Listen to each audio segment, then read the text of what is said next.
I have freedom. I have freedom. Thank you, Jesus. I am free. No more chains on me. Now in Christ I live. Thank you, Jesus. I am free. 'Cause I have freedom. I have freedom. Thank you, Jesus. I am free. No more chains on me. Now in Christ I live. Thank you, Jesus. I am free. Thank you, Jesus. I am free. Thank you, Jesus. I am free. 오늘 말씀은 빌레몬서 1장 4절부터 11절까지의 말씀입니다. 우리 한 구절씩 돌아가면서 읽고 마지막 구절 함께 읽도록 하겠습니다. 내가 기도할 때 그대를 기억하고 내 하나님께 항상 감사드리는 것은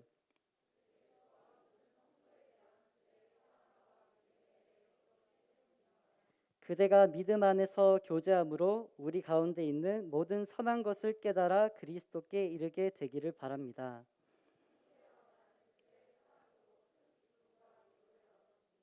그러므로 나는 그리스도 안에서 그대가 마땅히 행할 것을 매우 담대하게 명명할 수도 있지만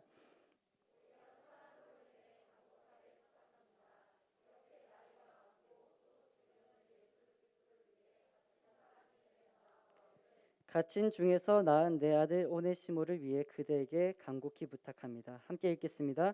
전에는 그가 그대에게 무익한 사람이었으나 이제는 그대와 내게 유익한 사람이 되었습니다. 아멘.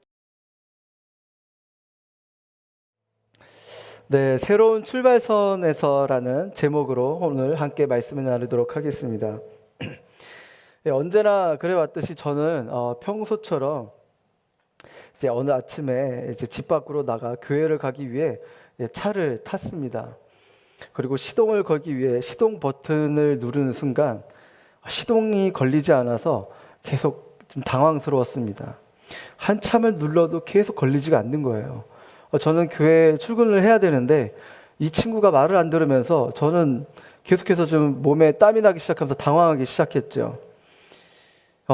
차가 시동이 걸려야 제가 원하는 목적지로 갈 수 있지만 그날은 이상하게만큼 한 10분여 이상 걸리지가 않았습니다. 그래서 긴급 보험카를 불러서 확인해 보니까 이제 블랙박스가 주차 모드로 설정되어 있어서 24시간 내내 이 블랙박스가 이 자동차의 배터리를 소모시키고 있었습니다. 그렇게 한 1년이 지나다 보니까 이 정작 제가 필요할 때 앞으로 나아갈 때 이 차가 움직이지 못했습니다.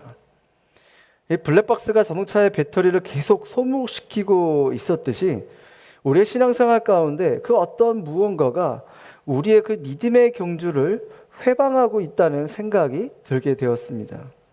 사탄은 어쩌면 우리가 믿음의 경주를 시작하기 전부터 우리를 회방하려고 한다는 생각이 들었습니다. 왜냐하면 이 믿음의 경주의 끝에는 하나님의 면류관이 있다는 것을 그도 너무나 잘 알고 있기 때문에 우리가 믿음의 경주 중간에도 공경을 받지만 어쩌면 출발선에서부터가 우리를 출발하지 못하게 공격하고 있다는 것을 깨닫게 되었습니다. 여러분, 오늘 우리의 믿음의 경주를 신앙생활을 믿음의 경주를 잘하기 위해서는 우리가 어떻게 살아가야 되는지 우리가 오늘 말씀을 통해서 함께 살펴보도록 하겠습니다. 우리 4절에서 7절 말씀 함께 읽어보도록 하겠습니다. 4절에서 7절 말씀 시작. 내가 기도할 때 그대를 기억하고 내 하나님께 항상 감사드리는 것은 주 예수와 모든 성도에 대한 그대의 사랑과 믿음에 대해 들었기 때문입니다. 그대가 믿음 안에서 교제함으로 우리 가운데 있는 모든 선한 것을 깨달아 그리스도께 이르게 되기를 바랍니다. 형제여, 나는 그대의 사랑으로 큰 기쁨과 위로를 얻었습니다. 이는 성도들의 마음이 그대로 인해 새 힘을 얻었기 때문입니다. 네, 오늘 이 본문만 읽어서는 우리가 전체적인 배경을 알 수가 없으니까요. 짧게 한번 나누고자 합니다. 소아시아 지역의 작은 도시 골로새라는 곳에 많은 사람들로부터 인정을 받으면서 살았던 그 빌레몬이라는 사람의 가정이 있었습니다. 그런데 이 가정에는 노예가 있었는데 그의 이름은 오네시모였죠. 그런데 어떤 이유인지 모르겠지만 어느 날 그 노예 오네시모가 그 집으로부터 도망을 쳤습니다. 그는 도망을 가며 이리저리 떠돌다가 로마까지 가게 되었죠. 아마도 당시 로마는 젊은이들을 유혹하기에 충분한 환경을 갖추고 있었기 때문에 그곳에 가야 참 자유를 찾을 수 있다라고 아마 생각했기 때문에 그곳을 가지 않았나라는 생각을 하고 있습니다. 그래서 그곳에서 방황하며 참 자유를 찾기 위해 자신의 정체성을 찾기 위해 주인의 간섭을 받지 않고 마음껏 살아가면서 자신이 하고 싶은 것을 하면서 그것이 살아가는 것이 그는 자유라고 생각을 했는데 인생의 참된 자유가 그것을 통해서 얻을 수 없다는 사실을 시간이 지나면서 그는 점점 깨닫게 되었습니다. 그러다 어느 날 한 사람과의 만남을 통해 그의 운명과 생각이 완전히 바뀌게 되었습니다. 그것은 누가일까요? 바로 사도 바울이었습니다. 성경에는 기록되어 있지 않지만 오네시모가 어떠한 연유로 바울을 만나게 되었는지는 정확하게 우리는 알 수가 없습니다. 그런데 오네시모가 바울을 만났을 때 바울은 옥중에 있었죠. 여러분, 감옥은 어떤 곳인가요? 자유가 없는 것이죠. 갑갑하고 답답하며 본인이 하고 싶은 대로 할 수도 없고 갈 수도 없고 먹고 싶은 대로 먹을 수 없는 그런 곳입니다. 그런데 주인집에 갇혀 있으므로 자유가 없다라고 생각하여 자유를 찾아 나섰던 오네시모는 자신은 거리를 활보하면서도 참 자유를 얻지 못했는데 자신이 만난 이 사람 바울은 비록 감옥에 갇혀 있으면서도 참 자유로운 인생을 살고 있다는 그 사실이 오네시모에게는 무엇보다도 충격적으로 다가오게 됐습니다. 그때부터 오네시모와 바울은 특별한 교제를 나누게 되었죠. 과거 자신의 잘못된 삶을 청산하고 새로운 삶을 결단하게 되었습니다. 그러나 오네시모의 장래를 두고 생각할 때 아직 오네시모에게는 바로잡지 못한 과거가 있었죠. 물론 그리스도를 믿기로 결심했을 때 과거의 죄를 회개했을 것입니다. 그러나 그 회개가 합당한 열매를 맺기 위해서는, 그리고 오네시모가 하나님이 쓸 수 있는 사람이 되기 위해서는 그는 반드시 과거를 바로잡는 일이 필요했습니다. 바울도 알았고 오네시모 그 당사자도 과거를 바로잡아야 된다는 것을 잘 알고 있었습니다. 사실 이 말은 말처럼 쉬운 일만은 아닙니다. 그 당시의 풍속대로 하자면 도망친 노예는 주인에게 붙잡히는 순간 주인에게 맞아 죽어도 됩니다. 혹은 불구의 몸이 되기도 하고 야생동물의 밥이 되기도 하였습니다. 그러나 오네시모는 그 어떤 대가를 치르고서라도 과거를 바로잡아 하나님과 사람 앞에 회개하기를 원했을 것입니다. 그래서 그는 옛 주인에게로 돌아가기로 결심하고 이 눈물 어린 결단을 그는 내리게 되었죠. 이제 바울도 이런 오네시모를 위해서 뭔가 해야만 했습니다. 그냥 내버려 두면 빌레몬의 집에서 오네시모가 맞아 죽을지도 모릅니다. 물론 바울은 빌레몬이 신실한 그리스도인이기 때문에 그를 때리거나 동물의 밥이 되게 하지 않을 거라는 굳은 확신에 찬 믿음이 있었습니다. 그렇다고 해서 주인 집으로 돌아가는 오네시모를 바울 입장에서는 그냥 돌려보낼 수가 없었습니다. 그래서 두기고편에 오네시모의 주인이자 복음의 동역자인 빌레몬에게 눈물겨운 호소를 담은 이 편지를 오늘 본문 말씀 통해서 보내게 되는 것이죠. 비록 잘못을 저지르고 도망을 쳤던 오네시모였지만 그리스도의 사랑으로 용서해 줄 것을 간절히 호소하고 있는 내용이 바로 빌레몬서인 것입니다. 여러분, 이제 본격적으로 오늘 말씀을 나누고자 하는데요. 바울이 이런 엄청난 이 사건과 또 사람, 문제를 해결하기 위해 빌레몬에게 보낸 편지의 내용을 살펴보면 바울은 제일 먼저 한 행동이 있었습니다. 그것은 무엇일까요? 기도를 했습니다. 우리 4절에서 7절 말씀 다시 한번 읽어보겠습니다. 시작. 내가 기도할 때 그대를 기억하고 내 하나님께 항상 감사드리는 것은 주 예수와 모든 성도에 대한 그대의 사랑과 믿음에 대해 들었기 때문입니다. 그대가 믿음 안에서 교제함으로 우리 가운데 있는 모든 선한 것을 깨달아 그리스도께 이르게 되기를 바랍니다.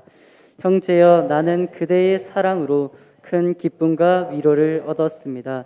이는 성도들의 마음이 그대로 인해 새 힘을 얻었기 때문입니다. 네, 바울은 첫 번째로 기도할 때라고 이야기하고 있어요. 바울은 사역적인 경력과 경험이 많은데도 불구하고, 그리고 마치 이미 산전수전 다 겪은 장관급의 사역자지만 그가 먼저 한 행동은 바로 기도했다는 것이 우리를 오늘 주목하게 만듭니다. 그의 경험, 그의 능력을 의지하며 자기 머릿속에서 대안을 가지고 문제를 처리한 것이 아니라 기도로 먼저 하나님께 나아갔던 것이죠. 제2차 세계대전에서 연합군에게 결정적인 승리를 가져다 주었던 것은 일본에 투하된 원자폭탄 때문이었습니다. 그 이전까지 연합군은 뚜렷한 승리의 전가를 울리지 못하고 있었는데, 그러던 중 연합군은 마지막 최후의 수단으로 원자폭탄을 사용한 것입니다. 그런데 우리들 중에는 이 기도를 어떤 문제를 해결하는 데 있어서 마지막 최후의 수단으로 사용하는 사람들이 많습니다. 마치 원자폭탄처럼 마지막으로 우리가 할 거 다 하고 마지막으로 기도를 해야 된다라고 생각하는 사람들이 있습니다. 그래서 모든 수단 방법을 다 사용해서 해결해 보려고 하다가 도저히 해결할 수 없는 상태에 이르고서야 두 손 들고 하나님 도와주세요라고 하나님께 나오는 분들이 은근히 많습니다. 그러나 여러분, 사도 바울은요, 기도가 인생에 있어서 나중에 분리할 때 꺼내는 히든카드가 아닌 가장 먼저 꺼낸 카드였습니다. 우리는 흔히 사람이 해결할 수 있는 문제는 사람이 해결하고 사람이 해결할 수 없는 문제는 하나님께 나아가서 구해야 된다라고 말을 하곤 합니다. 그러나 엄밀히 따지면 이 말은 틀린 말이 아닙니다. 사람이 해결할 수 있는 문제는 아무것도 없습니다. 하나님이 허락하지 않은 상태에서 사람이 무엇을 어떻게 해결할 수가 있겠습니까? 오직 모든 문제 해결책은 하나님께 달려 있습니다.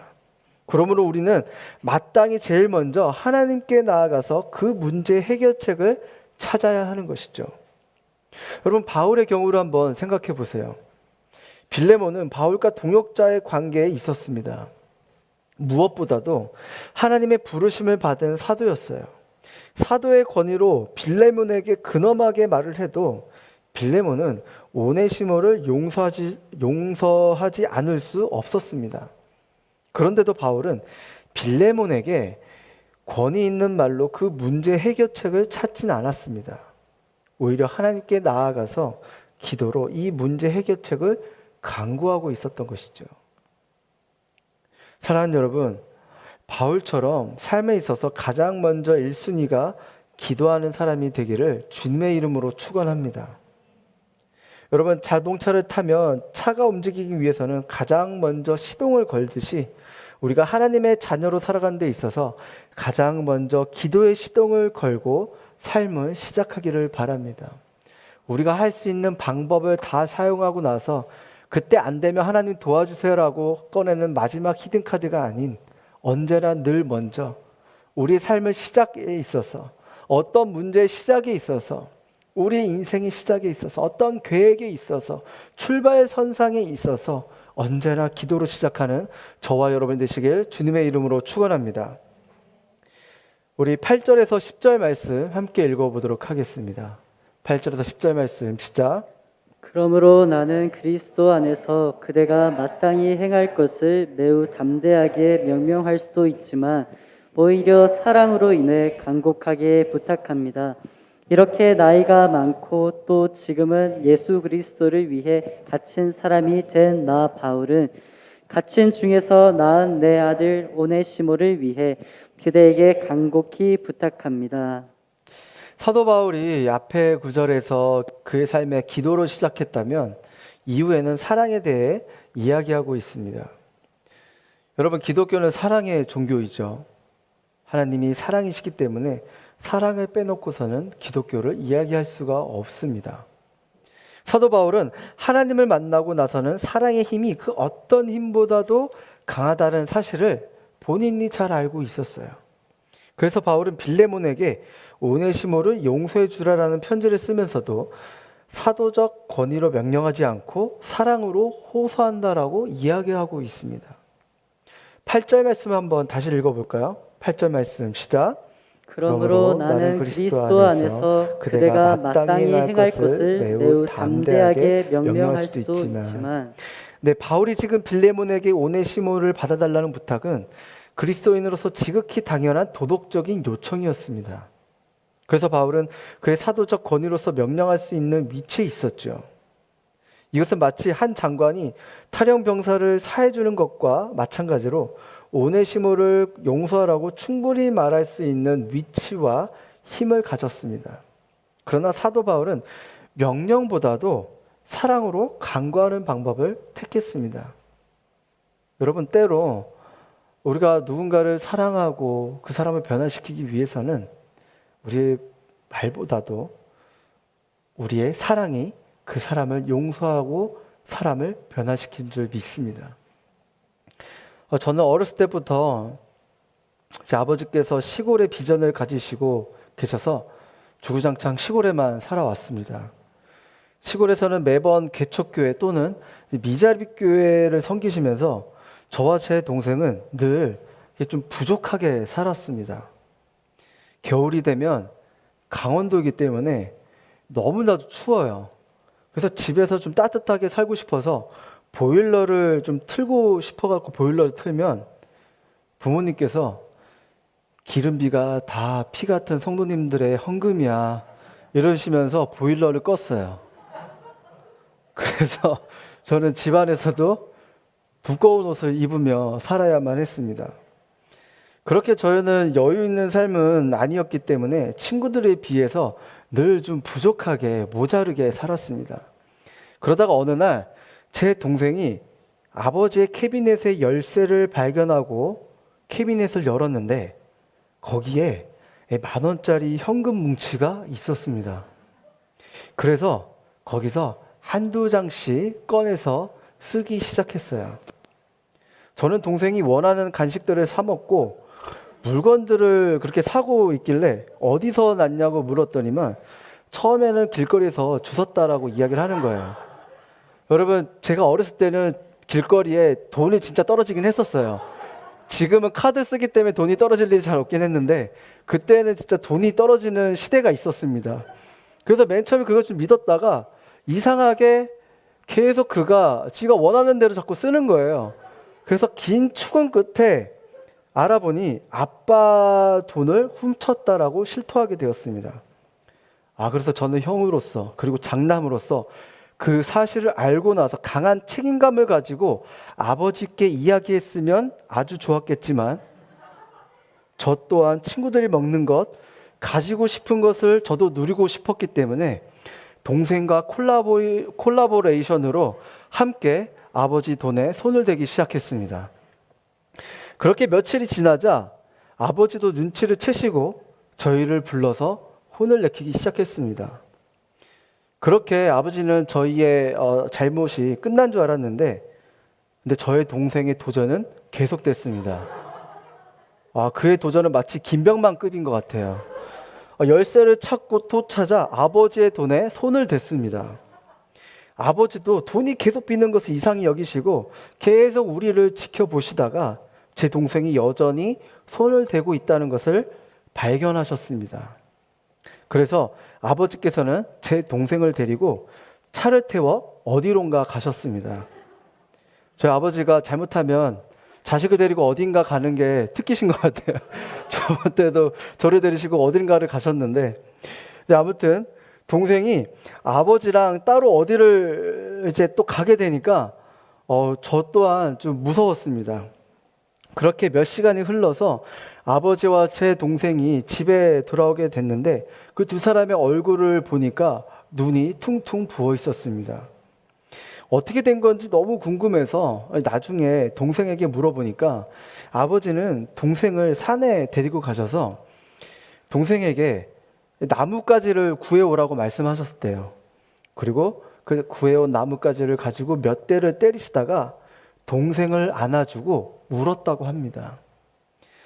제 동생은 그렇게 아버지 품에 안겨서 울고 저희 아버지도 울고 서로 그렇게 한참을 부둥켜 안고 울었습니다. 그리고 다시는 저희 동생은 돈에 손을 대지도 않았고 유도리가 없을 만큼 오히려 더욱더 이 지킬 건 지키고 너무나도 정직하게 살고 있습니다. 여러분, 우리는 종종 남의 잘못을 볼 때 그것을 말로써 바로 잡아보려고 우리는 노력을 합니다. 그러나 가장 훌륭한 스승은 말이 아니라 여러분 사랑입니다. 사람을 감동시키고 변화시키는 것은 말보다 사랑인 줄 믿습니다. 여러분, 현재 한국 교회들이 여러 가지 문제를 안고 있다는 것이 사실이죠.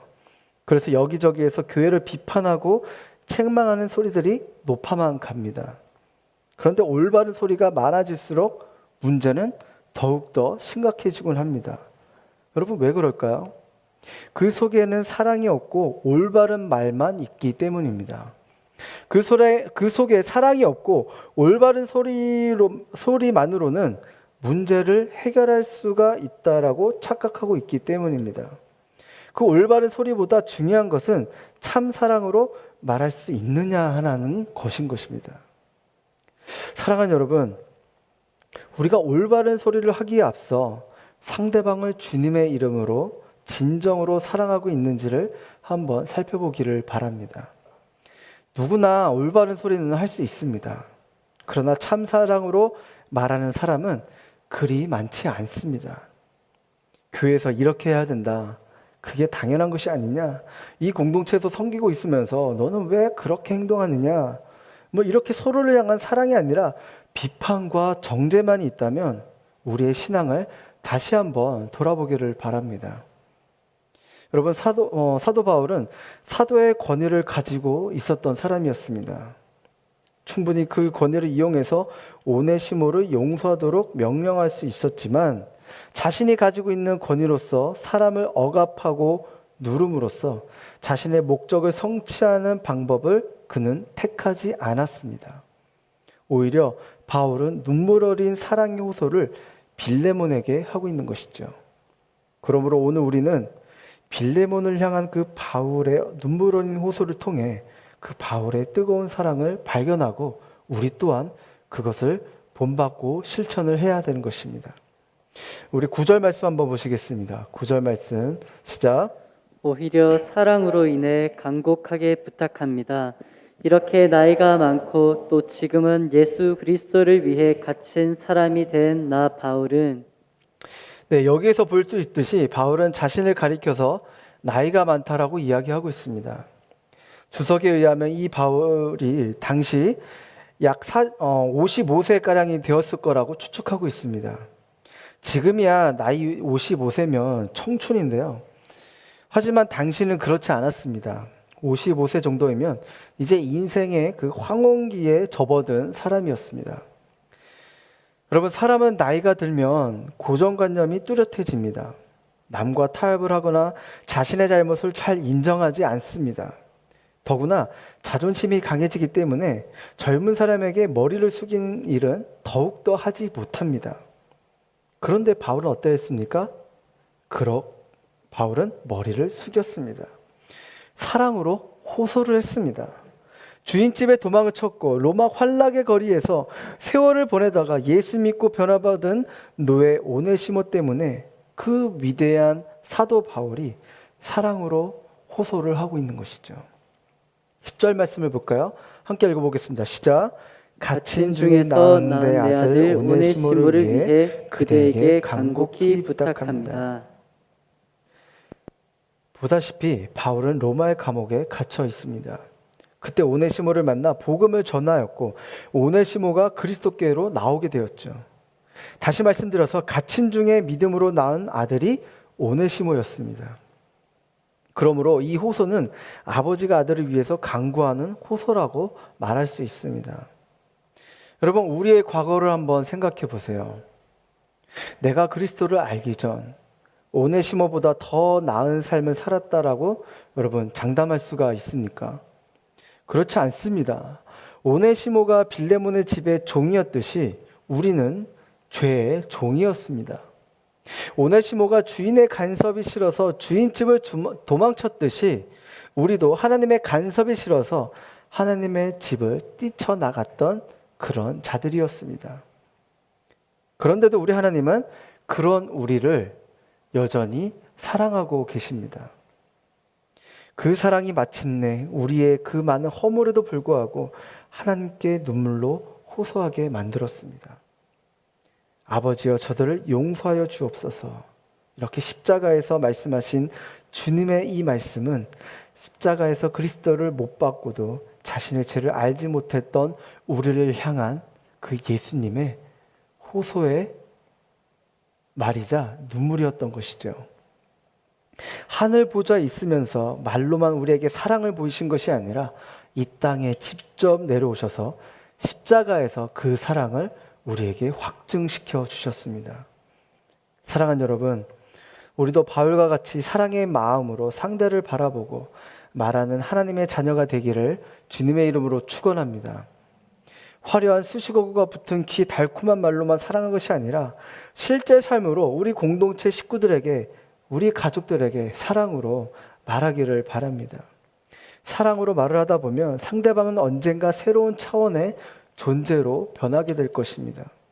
그 사랑은 정말 사람을 변화시키는 능력이 있습니다. 우리가 그렇게 변하지 않았습니까? 우리도 주님의 사랑 때문에 이렇게 변했습니다. 제가 11절 말씀을 읽어드리도록 하겠습니다. 전에는 그가 그대에게 무익한 사람이었으나 이제는 그대와 내게 유익한 사람이 되었습니다.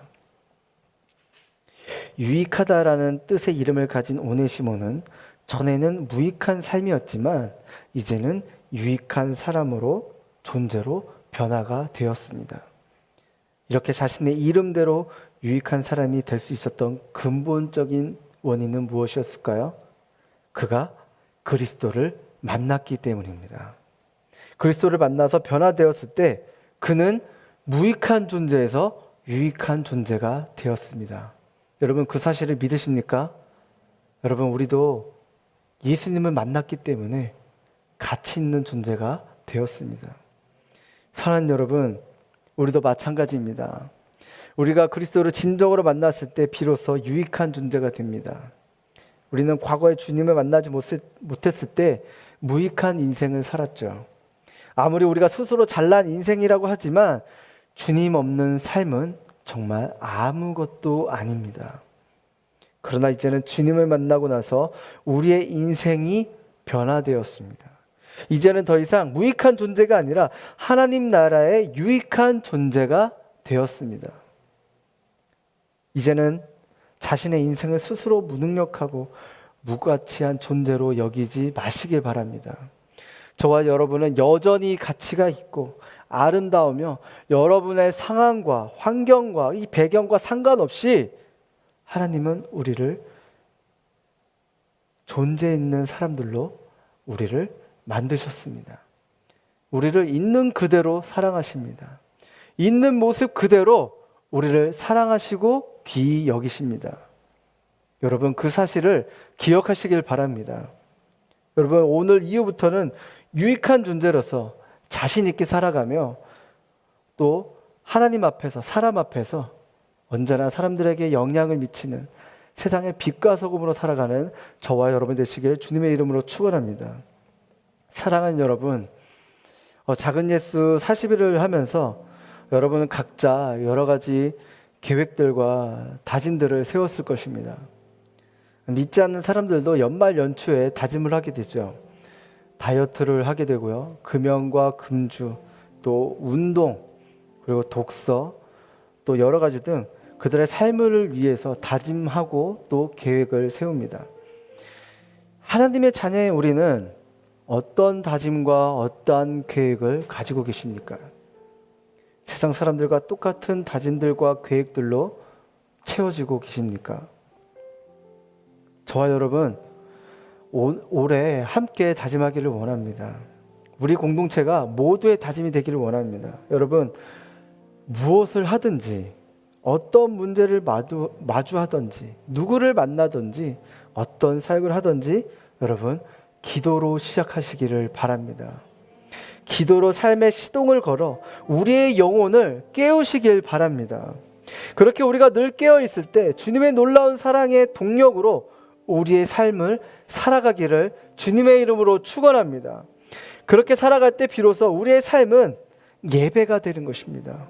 여러분, 주일 한 번 예배 나와서 이 시간에 나와서 한 번뿐만 드리는 예배가 여러분의 삶의 전부의 예배가 되는 것이 아니라 우리 6일에서의 그 드리는 삶의 예배가 너무나도 중요합니다.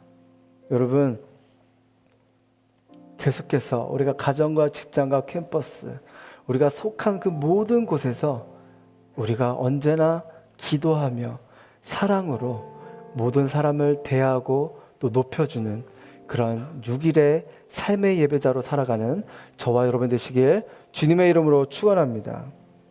우리 이 시간 함께 찬양하며 나아가기 원하는데요. 우리가 여전히 부족하고 또 연약하고 실수가 많은 우리이지만 하나님, 우리가 주님 앞에서 온전케 되기를 원합니다. 주여, 우리를 새롭게 하여 주시옵시고 인도하여 주시옵소서. 우리 삶 가운데 가득 채워 있는 어두움과 그 두려움은 걷어내 주시옵시고 오직 주님 한 분만을 바라보며 나아가는 우리 모두가 되게 하여 주시옵소서.